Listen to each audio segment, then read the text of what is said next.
포이맨 칼럼. 생수의 근원과 터진 웅덩이. 오늘은 예레미야 라이프스타디 메시지 6번에서 누린 내용을 소개하려고 합니다. 말씀은 예레미야 2장 13절입니다. 내 백성이 두 가지 악을 행하였다. 그들은 생수의 원천인 나를 저버렸고 스스로 웅덩이를 팠는데 그것들은 물을 저축하지 못할 터진 웅덩이였다. 1. 생수의 근원이신 여호와를 버림. 이스라엘의 첫째 악은 생수의 근원이신 여호와를 버린 것이었습니다.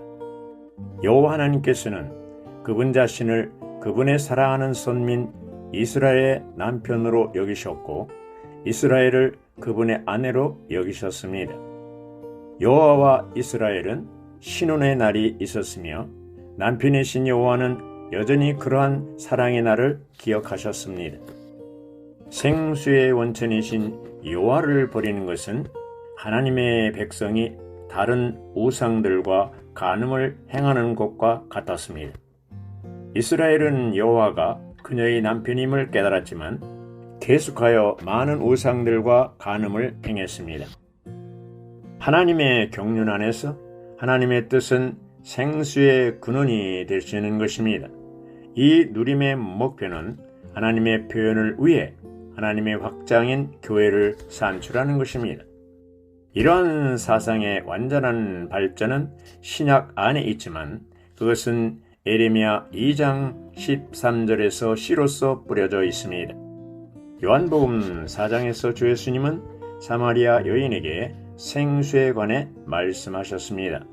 7장 38절에서는 나를 믿는 자는 성경의 이름과 같이 그 배에서 생수의 강이 흘러나리라고 말씀하셨습니다.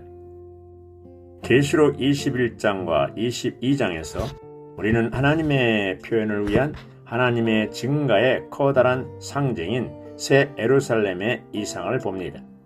계시록 22장 1절과 2절은 우리에게 새 예루살렘 안에서 그 성 전체를 유지하고 양육하는 생명 공급으로서 생명이 흐르는 것과 이 강에서 생명나무가 자라는 것을 보여줍니다. 계시록 21장 22장은 예레미야 2장 13절에서 뿌려진 씨가 자라는 것입니다. 2. 스스로 웅덩이를 팠는데 그것은 물을 저축지 못할 터진 웅덩이임. 이스라엘은 생수의 근원이신 여호와를 버렸습니다. 이것이 이스라엘의 첫 번째 악이었습니다. 이스라엘의 두 번째 악은 스스로 웅덩이를 판 것으로서 그것은 물을 저축하지 못할 터진 웅덩이였습니다.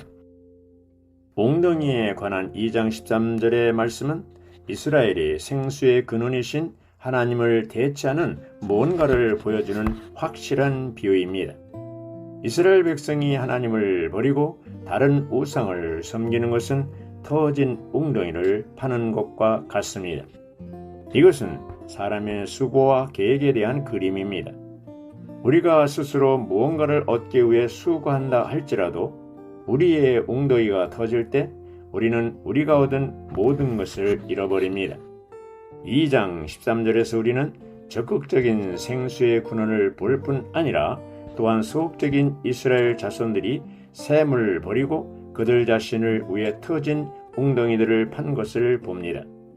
이 소극적인 것은 창세기 3장의 아담처럼 이스라엘이 타락하게 되었음을 암시합니다. 아담은 생명나무를 버리고 선과 악의 지식나무로 돌아섬으로 타락했습니다. 이스라엘은 생수의 근원이신 하나님을 버리고 하나님 아닌 다른 근원으로 돌아섬으로 타락했습니다. 이 근원은 웅덩이들로 상징되고 이스라엘은 그들 자신을 위해 그것들을 파내는 수고를 하였습니다. 하나님의 부담은 이스라엘이 그분을 마심으로 그분을 표현하는 것이었습니다. 이스라엘은 생수의 샘이신 하나님을 마셨어야 했지만 하나님을 저버렸고 스스로 웅덩이들을 판 것이었습니다. 그러나 그러한 웅덩이들은 터져서 물을 저축할 수 없었습니다. 이것은 생수의 셈이신 하나님을 떠나서는 아무것도 우리를 해결시킬 수 없고 아무것도 우리를 만족시킬 수 없음을 가리킵니다. 이스라엘은 많은 우상들을 택하여 그들의 영광이신 유일한 하나님을 대체했습니다. 이것은 바울이 썩어지지 아니하는 하나님의 영광을 썩어질 사람과 금수와 버러지 형상의 우상으로 바꾼 사람들에 관해 말하는 로마서 1장 23절에 묘사된 것과 비슷합니다. 이스라엘은 하나님의 실제를 우상들의 거짓되고 헛된 것과 바꾸었습니다. 모든 우상들은 헛된 것입니다. 그래서 우상을 추구하는 것은 헛된 것을 추구하는 것입니다. 이스라엘은 조물주보다 피조물을 더 경배하고 섬겼습니다.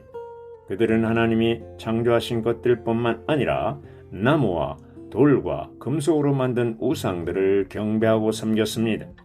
이스라엘은 여호와의 아내로서 그녀의 순교를 버리고 간음을 범하였으며 창녀의 낯을 가졌으며 부끄러워하기를 거절했습니다.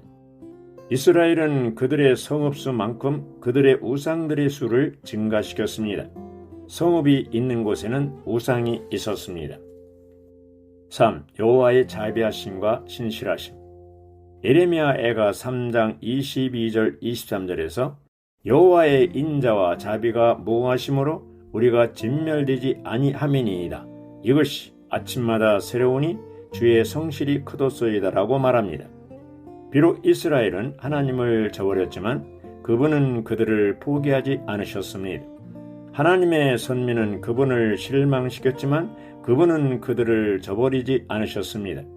우리는 이스라엘보다 우리가 낫다고 생각해서는 안 되며 성경의 모든 말씀은 다른 사람이 아닌 내 자신에게 적용해야 합니다. 하나님보다 다른 것을 귀히 여기는 것은 사실 우상을 숭배하는 것입니다.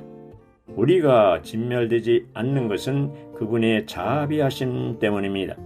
그분의 자비는 그분의 경륜을 위하여 우리를 그분의 손안에 지키십니다.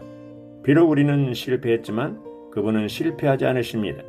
우리가 진멸되지 않는 것은 그분의 자비하심 때문이며 그분의 자비는 무궁하여 아침마다 새롭습니다. 그리스도의 의와 구속과 생명을 통해 하나님은 그분의 선민을 구원하십니다. 그리스도는 하나님의 백성의 중심과 둘레이십니다. 이것이 예레미야서의 내재적인 내용입니다. 4. 하나님은 경륜을 갖고 계신다. 하나님은 경륜을 갖고 계시므로 그분은 우리에게 생수의 샘이 되셔야 합니다. 하나님의 경륜은 사람을 통하여 그분 자신의 표현을 가지시는 것입니다. 그분은 그분의 배필을 통하여 그분 자신을 표현하고자 하십니다.